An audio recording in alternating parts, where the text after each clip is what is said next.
जिले में बढ़ती कार चोरियों की घटनाओं के बीच AATS शाहजरा को एक गुप्त सूचना मिली कि एक शातिर ऑटो लिफ्टर चोर की सफ़ेद रंग की शेवरले बीट कार ताहिरपुर चौक से दिलशाद गार्डन की ओर आने वाले हैं, जिस पर टीम ने थाना GDB इनकलेव क्षेत्र में अस्पताल के पास सादी वर्दी में जाल बिछाया और बताए गए वाहन को रोककर जांच की। इसमें कार चोरी की निकली और चालक की पहचान मेरठ निवासी 50 वर्षीय कमरयाब के रूप में हुई, जिसे मौके से गिरफ्तार कर लिया गया। पूछताछ में उसके कब्जे से चोरी की गई कार बरामद होने के साथ ही उसकी निशानदेही पर दिल्ली NCR से चोरी की गई 3 अन्य कारें भी बरामद हुई, यानी कि टोटल 4 कारें। इसके बाद पुलिस ने उसे आरदन वाहन चोर मानते हुए हिरासत में ले लिया। ये खबर सुनने में जितनी सामान्य लगती है, हकीकत उतनी सीधी नहीं है। मिली जानकारी के मुताबिक कमरयाब को इस धंधे में उस वक्त धकेला गया जब कुछ ठगों ने उसके साथ करीब 50 लाख रुपए की ठगी को अंजाम दिया। खेती बाड़ी कर अपने परिवार का पेट पालने वाला कमरयाब पहले आर्थिक तंगी से जूझ रहा था। ऐसे में ठगी के बाद उसकी हालत और ज़्यादा बदतर हो गई। बताया जा रहा है कि जिन ठगों ने उससे 50 लाख रुपए ठगे थे, उन लोगों ने उसे भरोसा दिलाया कि कार चोरी का धंधा बहुत आसान है और इसमें मुनाफा काफ़ी ज़्यादा है। इसी लालच और मजबूती के बीच वो उन्हीं ठगों के कहने पर दूसरे लोगों की गाड़ियां चुराने लगा।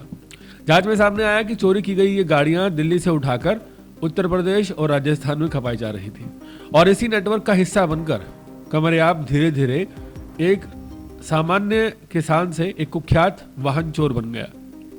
बरामदगी में जो खुलासे हुए वो और भी चौंकाने वाले हैं। पुलिस कार्रवाई के दौरान आरोपी कमरयाब के कब्जे से और उसकी निशानदेही पर कुल चोरी की 4 कारें बरामद हुई और इनमें से शेवरले बीट सफ़ेद रंग की शामिल है, जिसे वो खुद चला रहा था और इसके आधार पर मौके पर उसे गिरफ्तार किया गया।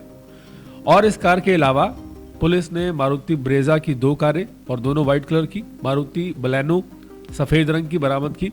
ये सभी गाड़ियां दिल्ली के अलग अलग इलाकों से चोरी हुई थी और बाद में इन्हें उत्तर प्रदेश और राजस्थान में बेचने की तैयारी थी। बरामद गाड़ियां अलग अलग दर्ज चोरी के मामले में जुड़ी पाई गई हैं।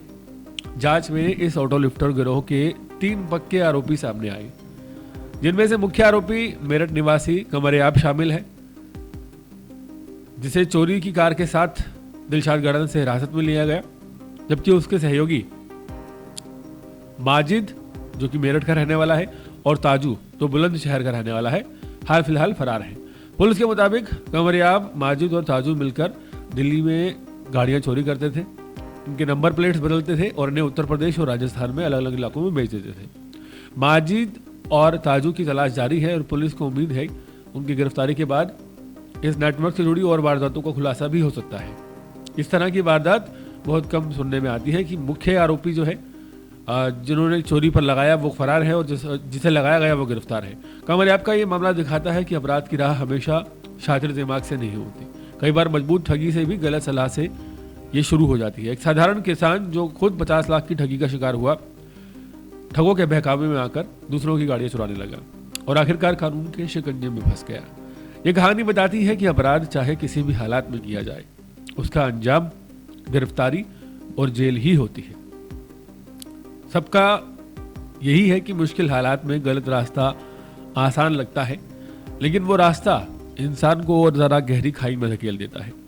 ठगी का शिकार होने पर अपराध का सहारा लेने के बजाय कानून और सिस्टम का रास्ता अपनाना ही सही विकल्प है, क्योंकि गलत कदम ना सिर्फ खुद की जिंदगी बर्बाद करता है, बल्कि पूरे परिवार को भी इसकी कीमत चुकानी पड़ती है, जो कि जायज़ है अब इस मामले में चुकानी होगी कमरयाब को।